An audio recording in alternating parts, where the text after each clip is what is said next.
So ayun na nga mga kagarden, dito ulit tayo sa ating munting kubo. Ayan o. Ayan, kubo ng mama ko yan. Maganda yan. Tsaka ito naman yung pananim namin, mga kamute, merong sili, merong mani, merong gabi. Marami lahat nandito. Tsaka dito magtatanim ulit kami ng kwan dyan, maisan. Ayan. So yan mga chong, ito meron tayong mga kwan dito. Tawag dito, di ko alam kung ano to eh. Ito. Di ko alam kung ano to. Comment down below na lang po mga ka-garden. So yan, meron tayong mga tawag dito. Ayan o. Kamatis. May bunga na yung kamatis natin mga chong, mga ka-garden. Tsaka malawak to. Dito magtatanim ulit tayo dito. Ayan o. At tsaka mga chong, mga ka-garden, magtatanim. Ayan o. Hanggang dun. Tataniman natin yan. Yan o. Yan mga tawag doon, Jakamono na tawag Jakamono na tawag sa Tagalog dito, Puerto Rico no, Ilocano. Yan.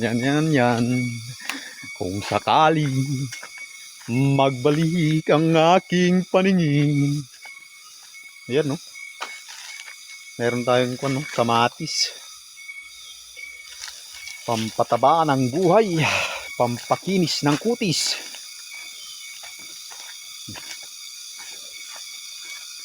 Siya nga pala mga ka-garden, dito tayo ngayon sa kwan ni mama. Kasi nanguha lang ho kami ng laya. Ay, steluya.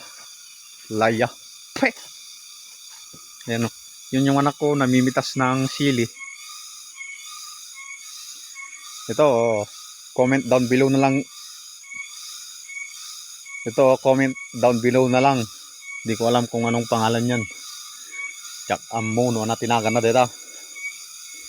Ito, may mga luya dito. Ayan o.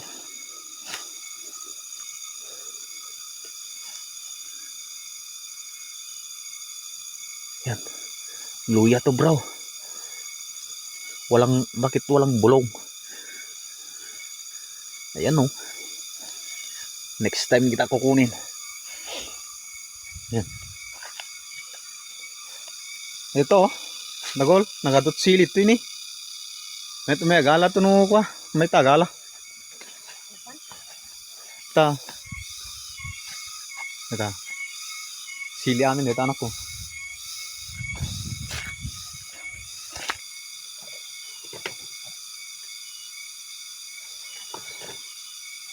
So yan mga kagarden, hanggang dito na lang po tayo. Paki-like, paki-subscribe at paki-click na rin yung notification bell para sa ganun may updated ho kayo sa lahat ng video na ating i-upload. So yun, tandaan, ang buhay ay hindi weather lang, kundi magsipag ka para at the kwartam. So ayun, thank you.